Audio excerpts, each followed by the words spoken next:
अस्सलामुअलैकुम dear students, उम्मीद करता हूँ आप सब दोस्त खैरियत से होंगे, ठीक ठाक होंगे। डियर स्टूडेंट्स, आज की इस वीडियो में हम BSN 6 सेमेस्टर के सब्जेक्ट इंग्लिश के यूनिट नंबर 3 जो कि हमारे साथ proof reading and editing skills है, इसके आज हम पार्ट 3 को डिस्कस करेंगे और इसको समझने की कोशिश करेंगे। यूनिट को स्टार्ट करने से पहले तमाम दोस्तों से गुजारिश है कि चैनल को सब्सक्राइब करें और बेल आइकन को दबाएं ताकि नए वीडियोस की नोटिफिकेशन आप सब दोस्तों को टाइम पर मिल सके। तो डियर स्टूडेंट्स, आज का जो हमारा नया टॉपिक है वो है 9 types of tone in writing. Dear students, हम जब भी राइटिंग करते हैं तो राइटिंग को हम डिफरेंट अंदाज से करते हैं, डिफरेंट टोन से करते हैं।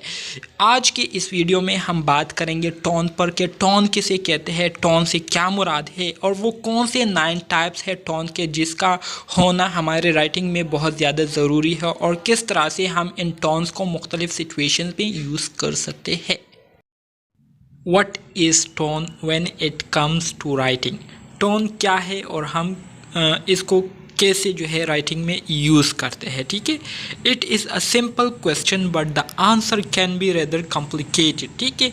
अब अगर यहाँ पर हम इस क्वेश्चन को देखें तो ये हमारे साथ एक सिंपल क्वेश्चन है कि टोन क्या है और इसको हम कैसे राइटिंग में यूज़ करते हैं, लेकिन इसका अगर हम जवाब देखें, इसका अगर हम आंसर दें आप दोस्तों को, तो ये थोड़ा सा कॉम्प्लिकेटेड भी हो सकता है। In basic term, tone usually refers to how a writer use certain words in a specific way to convey non-verbal observations about specific subjects. Dear students, अगर हम टोन को बुनियादी टर्म्स पर इसको डिफ़ाइन करें, इसको आइडेंटिफाई करें, तो टोन से मुराद ये है कि कैसे एक राइटर जो है वो एक ख़ास किस्म के अल्फाज को यूज़ करते हुए एक ख़ास तरीके से अपने जो नॉन वर्बल ऑब्जर्वेशन होती है एक ख़ास चीज़ के बारे में, तो उसको जो वो एक्सप्रेस करता है अपने अल्फाज के ज़रिए, तो इसको हम क्या कहते हैं, इसको हम टोन कहते हैं, ठीक है। Not only does tone help to deliver fact but it deliver them with an attitude, emotion and with a personal perspective. Dear students, यहाँ पर ये बात भी बहुत ज़्यादा इम्पोर्टेंट है जानने के लिए कि टोन जो है ना सिर्फ हमें फैक्ट्स को डिलीवर करने में मदद देती है, फैक्ट से मुराद हमारे साथ जितनी भी हकीकत पर मबनी बातें होती है उसको डिलीवर करने में ना सिर्फ टोन हमें मदद देती है, बल्कि टोन के ज़रिए हम अपने एटीट्यूड, अपने जो इमोशन होते हैं उसको जो है अपने जो पर्सनल पर्सपेक्टिव होते हैं, पर्सपेक्टिव से मुराद हमारे जो पर्सनल ज़ाती पॉइंट ऑफ व्यूज़ होते हैं, तो अपने एटीट्यूड, रवैये और इमोशन को इसमें इन्वॉल्व करके इसमें शामिल करके हम क्या करते हैं, उन पॉइंट ऑफ व्यूज़ को क्या करते हैं, प्रेजेंट करते हैं through words. Tone is sometimes used interchangeably with the voice of the author. They are very different. A writer voice is a perspective of their personality, ठीक है। इसी तरह से टोन को जो है बाज़-औक़ात हम ऑथर की जो आवाज़ होती है उसको भी हम क्या करते हैं, उसके साथ इंटरचेंजेबली यूज़ करते हैं और ये जो है बहुत ज़्यादा डिफरेंट होता है। और इसी तरह से राइटर की जो आवाज़ होती है, राइटर मुसन्निफ़ की जो आवाज़ होती है, तो वो उसकी पर्सनैलिटी को क्या करती है, उसकी पर्सनैलिटी को रिफ्लेक्ट करती है, उसकी पर्सनैलिटी की प्रेजेंटेशन कर रही होती है। The tone of a writer convey their attitude about what is being writing about, ठीक है। इसी तरह से राइटर की जो टोन होती है ये असल में उसके रवैये को कन्वे कर रही होती है, उसके रवैये को प्रेजेंट कर रही होती है जिसके बारे में वो लिख रहा होता है। If tone is combined with voice then this will create a specific writing style that can be attributed to that writer, ठीक है। और इसी तरह से जब भी टोन आवाज़ के साथ मिलती है, वॉइस के साथ कंबाइन होती है, तो इससे एक ख़ास किस्म की लिखाई की, एक ख़ास किस्म की जो है स्टाइल बनता है, ठीक है, जो कि उस राइटर को क्या करती है, उस राइटर की जो पॉइंट ऑफ व्यूज़ होती है उसको निखारती है। तो ये हमारे साथ टोन की एक सिंपल और एक आसान अल्फाज में डिफिनीशन थी जो कि मैंने आप दोस्तों को बताई। उम्मीद करता हूँ इसकी समझ आप दोस्तों को आ गई होगी। There are 9 basic types of tone in writing. अब यहाँ पर हम बात करेंगे कि राइटिंग में हम जो 9 basic type of tone use करते हैं वो कौन से हैं। उन 9 बेसिक टाइप्स ऑफ टोन पर बात करेंगे।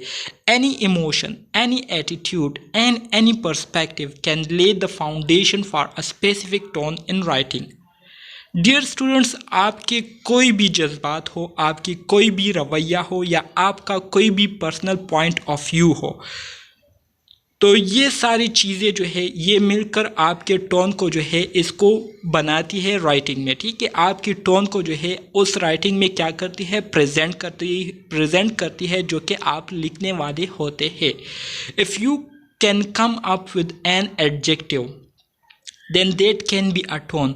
अगर आप अपनी राइटिंग में एडजेक्टिव्स को यूज़ करते हैं, ठीक है, तो ये भी आपकी टोन बन जाती है। दिस मीन्स, इसका मतलब ये है कि if you look at a tone with a specificity there is an infinite number that can be use. इसका मतलब ये है कि अगर आप टोन को जो है स्पेसिफिकली दे के, ठीक है, टोन को जो है स्पेसिफिकली दे के, तो हमारे साथ बहुत सारे ऐसे टोन आ जाते हैं जिसको हम अपने राइटिंग में इस्तेमाल कर सकते हैं। That make its a little difficult to begin developing your personal tone as a writing skills, जिसकी वजह से आप जो है अपना पर्सनल टोन को जो है राइटिंग स्किल्स में उसको यूज़ करने में आपको थोड़ी बहुत जो है दुश्वारी आ सकती है। लेकिन so those infinite tone have been categorized into different types। so इसी तरह से जो हमारे साथ लातादाद टोन है उसको जो है मुख्तलिफ 9 अक़साम में जो है उसको कैटेगराइज किया गया है। Let takes a look at them in some detail.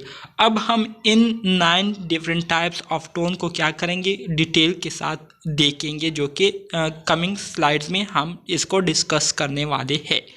तो सबसे पहले नंबर पर हमारे साथ जो टोन आता है उसको कहते हैं जॉयफुल।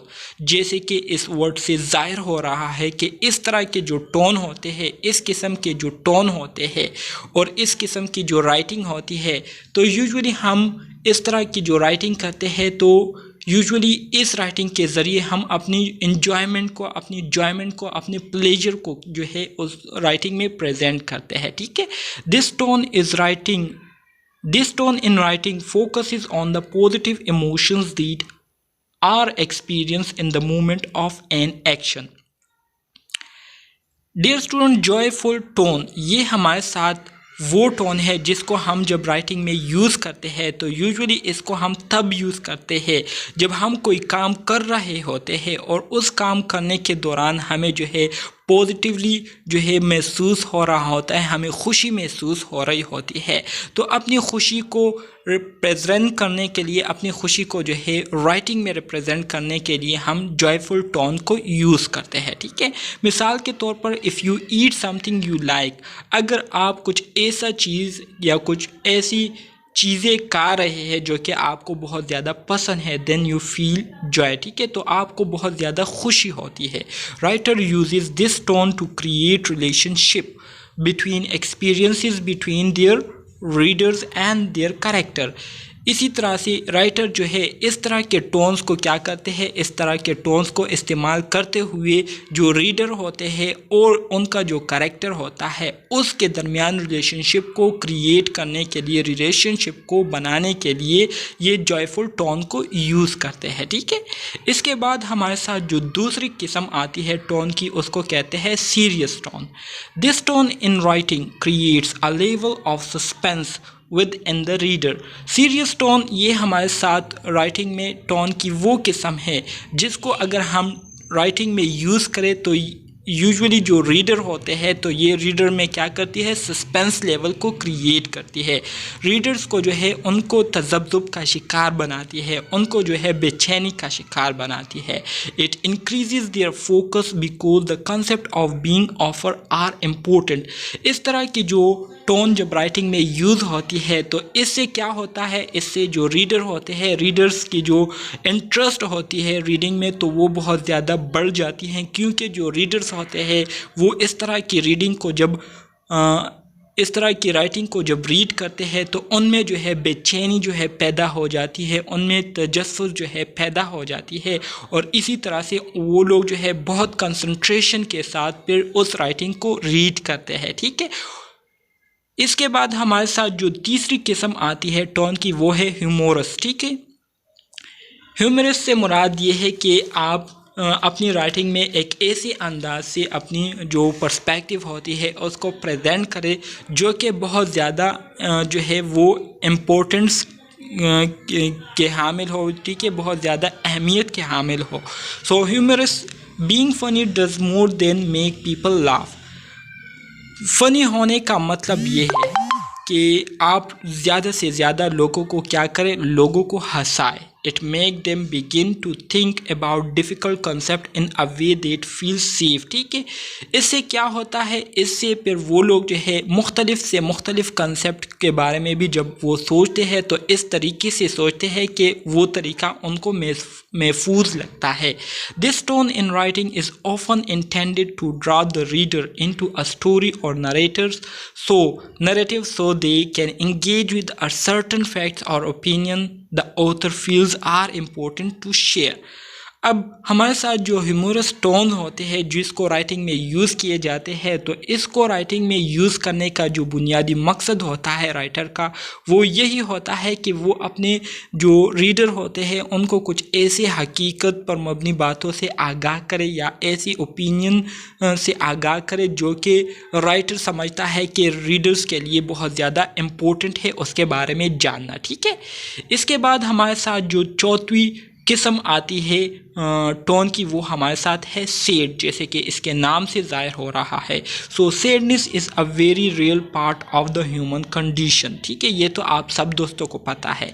इन मैनी वेज ज़्यादातर क्या होता है, our saddest days define who we are as people. ठीक है, जब हम बहुत ज़्यादा खफा होते हैं, हम बहुत ज़्यादा सैड मूड में होते हैं, तो वही सैड मूड जो है वही हमारे जो मुश्किल हालात होते हैं, तो वही जो है हमें इस बात पर सोचने पर मजबूर करती है और हमें जो है इस बात की तरफ हमारा तवज्जो करती है कि आखिर हम कौन है। ठीक है, अगर हम अपने बारे में सोचते हैं कि हमारा मकसद क्या है यहाँ पर आने का, या हमारा जो पर्पज़ है इस दुनिया में आने का, ठीक है, तो वो क्या है, तो ये ज़्यादातर इस तरह की सोच जो है ये हम तब करते हैं जब हमें कोई नुकसान होता है या हम कोई गलती कर बैठते हैं जिस पर हमें बहुत ज़्यादा पछतावा होता है या बहुत ज़्यादा नदामत होती है। तो ऐसे हालात में फिर हम इस तरह की सोच जो है वो करते हैं।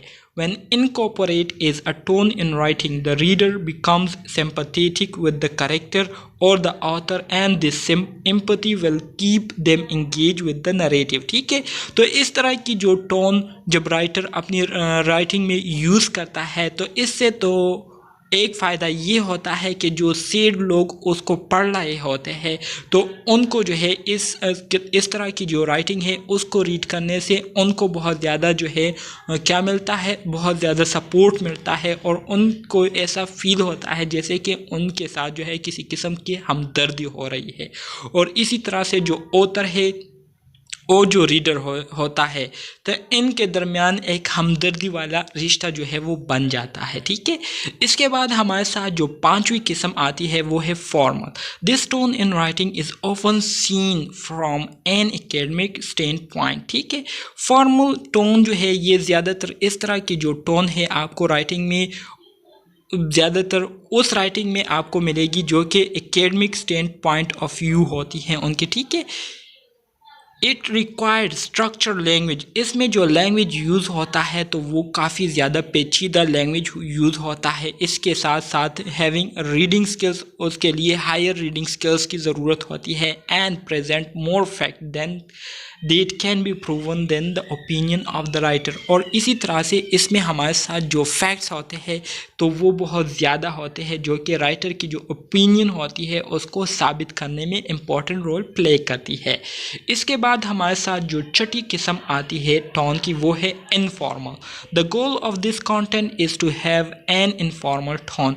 इनफॉर्मल टोन से मुराद ऐसा टोन जो कि हम अपने दोस्तों के साथ जो है बेतकल्लुफ़ी वाला जो रवैया अख्तियार करते हैं और बेतकल्लुफ़ी से एक दूसरे को जो है पुकारते हैं, एक दूसरे के साथ बातचीत करते हैं। तो इनफॉर्मल टोन इन राइटिंग का बुनियादी मकसद ये होता है कि जो रीडर है और जो राइटर है इन दोनों के दरमियान जो है एक बेतकल्लुफ़ी वाला जो ताल्लुक़ है वो बन जाए। ठीक है, इट्स कन्वर्सेशनल, ये हमारे साथ कन्वर्सेशनल होता है but still convey a certain sense of expertise with the subject material. ठीक है, इसी तरह से हमारे साथ जो 7 टाइप है टोन की वो है ऑप्टिमिस्टिक।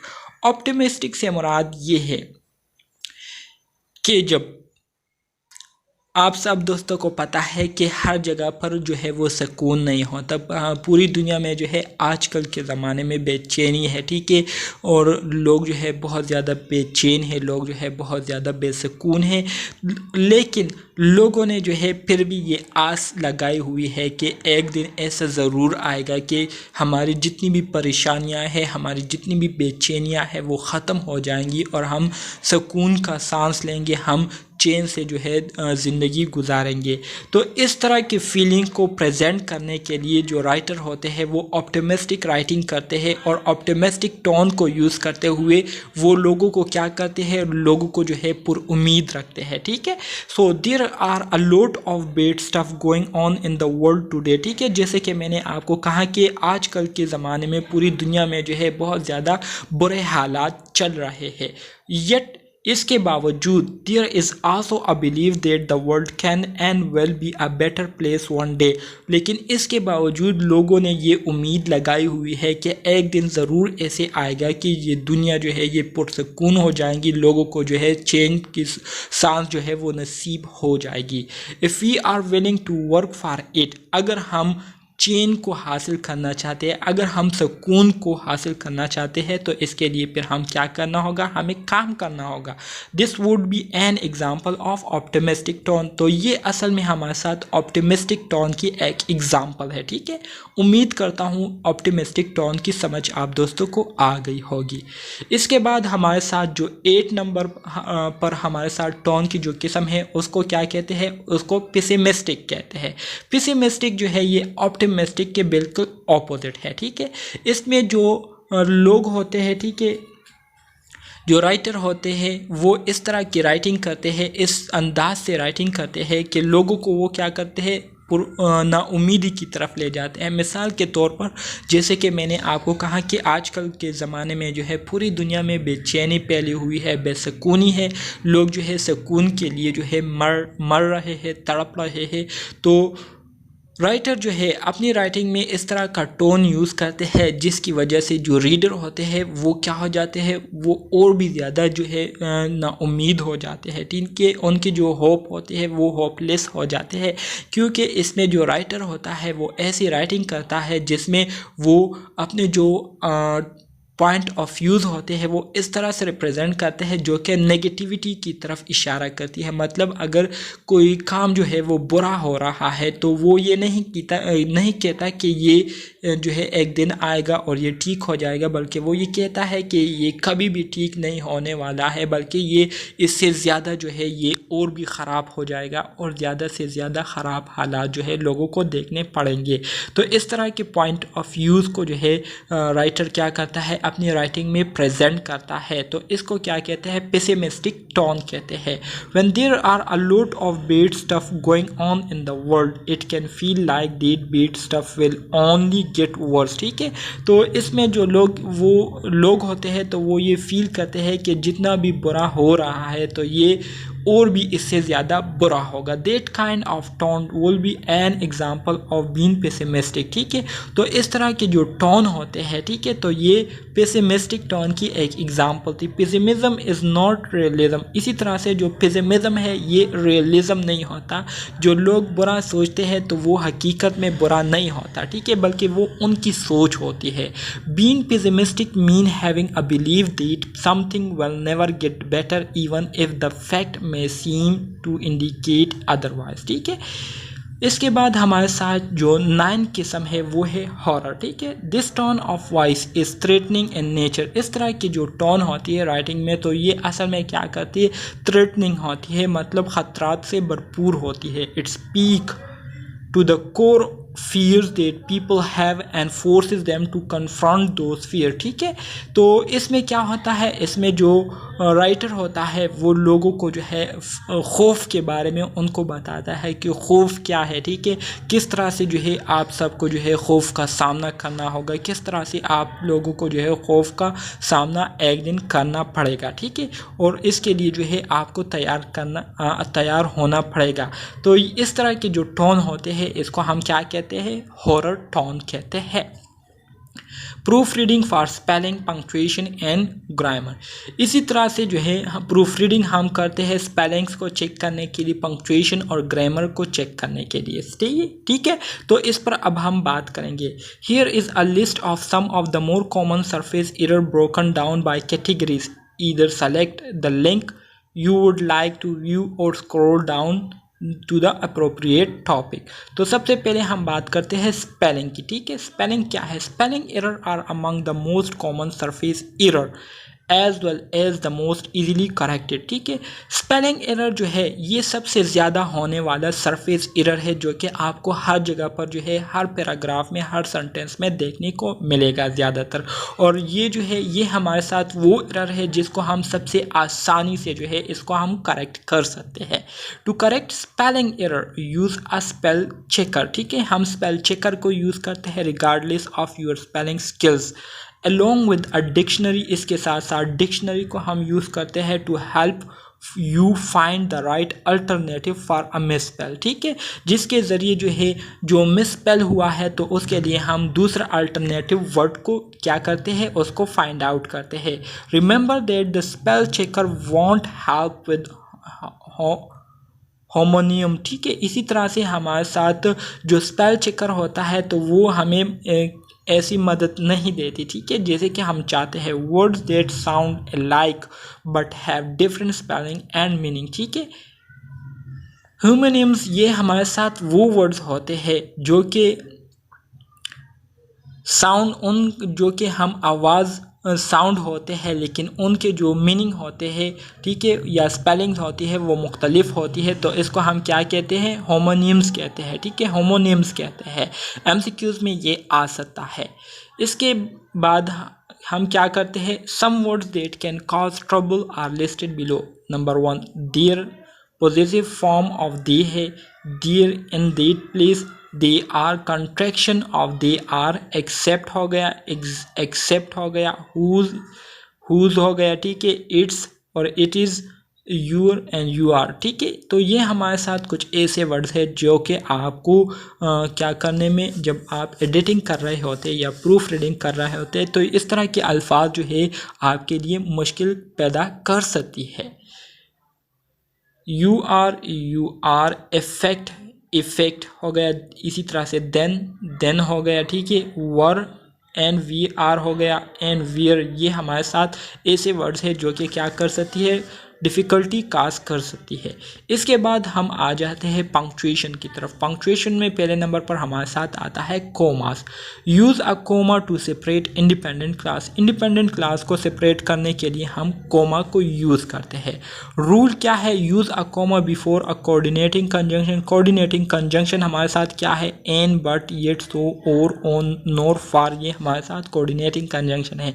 जब भी हम कोमा यूज़ करेंगे तो कोऑर्डिनेटिंग कंजंक्शन से पहले यूज़ करेंगे when it joins two complete ideas, जिसके बाद ये क्या करता है, ये दो कंप्लीट आइडियाज़ को क्या करता है, ज्वाइन करता है। ठीक है, for example he walk down the street. यहाँ पर हमारे साथ आप देख सकते हैं कॉमा यूज़ हुआ है, and then he turn the corner. दूसरा हमारे साथ है you can go shopping with me, और you can go to a movie alone. ठीक है, तो यहाँ पर भी आप देख सकते हैं कॉमा यूज़ हुआ है। ठीक है, use a comma after an introductory class और फेज। इंट्रोडक्टरी क्लॉज या फ्रेज के बाद जो है आप कोमा को यूज़ कर सकते हैं। रूल इसका क्या है, use a comma after an introductory clause और phrase. A comma tells reader that the introductory clause और phrase has come to a close and that the main part of the sentence is about to begin. ठीक है, for example when Ivan was ready to iron, his cat tripped on the cord, ठीक है। इसी तरह से near a small stream at the bottom of the canyon park rangers discovered a gold mine, ठीक है। इसी तरह से use a comma between all items in series. तो ये तो सिंपल चीज़ें हैं, इसको आप ख़ुद रीड आउट कर सकते हैं और इसमें जो है एक्सप्लेनेशन की कोई ऐसी बात नहीं है जो कि मैं आपको बता दूं, तो ये आप ख़ुद कर सकते हैं, ठीक है। एपोस्ट्रोफीज़ क्या है, एपोस्ट्रोफीज़ क्या है, इस पर भी हम थोड़ी सी बात करते हैं। एपोस्ट्रोफीज़ हैज़ टू फंक्शन। एपोस्ट्रोफीज़ के हमारे साथ दो फंक्शन होते हैं। इट मेक्स पोजीशन, पहला फंक्शन ये है कि ये पोजीशन को बनाता है, ठीक है, possession. And it is use in contraction to indicate the place where the letter have been omitted, ठीक है। पोजीशन क्या है, in singular possession is mark by s written immediately after the possessions, ठीक है। पोजीशंस के बाद हम लिखते हैं लाइक जोन्स, ठीक है। यहाँ पर इसको आप देख सकते हैं, Jones car the boys toy, ठीक है। इम्पोर्टेंस, इसकी अहमियत क्या है, there is no apostrophes before the positive. Positive से पहले हमारे साथ किसी किस्म की एपोस्ट्रोफीज यूज नहीं होते, ठीक है, with pronoun that is its, hers, yours, ours, ठीक है। if the possessor is expressed by more than one words, ठीक है, as come after the last word, तो last word के बाद हमारे साथ s आएगा। my late brother's wife, my Mr. Jones' house, Charlie and Lola's new room, ठीक है। use s with singular possessors that end in s or z, ठीक है, like Charlie's is book, सेंचीज और हॉर्स, ठीक है। तो ये हमारे साथ क्या है, एग्जाम्पल है। तो इसको भी आप ख़ुद देख सकते हैं, इसमें इस तरह की कोई बात नहीं है जो कि मैं आपको बता सकूँ डिटेल के साथ। कंट्रैक्शन क्या है, the apostrophes is use with contraction and is place at the spot of the omitted letters, ठीक है। Words that often are written in contraction form are be, have, has, had, well, would, and the negative particles not. For a full list of standard contraction follow this link. Some common and contractions are shown below। तो ये हमारे साथ क्या है, I am को आप इस तरह से आई एम लिख सकते हैं। इसको क्या कहते हैं, इसको कंट्रैक्शन कहते हैं। मतलब वर्ड जो है वो कंट्रैक्ट हो जाता है, शॉर्ट हो जाता है, ठीक है। यू आर को आप यू आर इस तरह से लिख सकते हैं, ये असल में क्या है, कंट्रैक्शन है। ही इज़ को आप ही इज़ लिख सकते हैं इस तरह से। शी इज़ को आप शी इज़ इस तरह से लिख सकते हैं। देखिए अल्फाज जो है वो छोटे हो जाते हैं। कंट्रैक्शन से मुराद कंट्रैक्ट करना, सुकड़ने से मुराद छोटा करना, ठीक है। तो इट इज़ को आप इस तरह से इट इज़ लिख सकते हैं। वी आर को आप वी आर लिख सकते हैं। दे आर को आप दे आर लिख सकते हैं। तो इसको क्या कहते हैं, कंट्रैक्शन कहते हैं, ठीक है। Avoid the apostrophes to mark position with pronoun, ठीक है। पीरियड्स वगैरह ये सारी चीज़ें आप ख़ुद देख सकते हैं। एक्टिव पैसिव वर्ब ये भी आप सब दोस्तों ने जो है इसको पढ़े हुए हैं, तो इसका जो है आप ख़ुद ये चीज़ें देख सकते हैं, ठीक है। शिफ्टिंग वर्ब टेंस ये भी बहुत। Subject verb agreement, subject verb agreement usually हमारे साथ एक एग्रीमेंट है कि आप एक सेंटेंस में अगर सिंगल सब्जेक्ट को यूज़ करते हैं तो वर्ब भी हमारे साथ सिंगुलर होगा। इसी तरह से अगर प्लूरल सब्जेक्ट होगा तो वर्ब भी हमारे साथ फिर क्या होगा, प्लूरल होगा। तो इसको कहते हैं सब्जेक्ट वर्ब एग्रीमेंट, ठीक है। तो ये भी आप देख सकते हैं। प्रोनाउन भी आप सब दोस्तों को पता है कि क्या है। इसी तरह से दूसरे ग्रामेटिकल्स एरर आ जाते हैं। सेंटेंस फ्रेगमेंट हो गए, डिफरेंट फ्रेगमेंट, ये भी बस आप रीड करें, इसमें कोई एक्सप्लेनेशन वाली ऐसी बात नहीं है, ठीक है। तो डियर स्टूडेंट्स ये था हमारे साथ यूनिट नंबर 3 जो कि मैंने आप दोस्तों से के साथ शेयर किया। उम्मीद करता हूँ आपको इसकी समझ आ गई होगी। अगर आपको मेरा लेक्चर पसंद आया हुआ हो तो काइंडली चैनल को ज़रूर सब्सक्राइब करें, अपने दोस्तों के साथ शेयर करें। मिलते हैं नेक्स्ट यूनिट में, तब तक के लिए अल्लाह हाफिज़।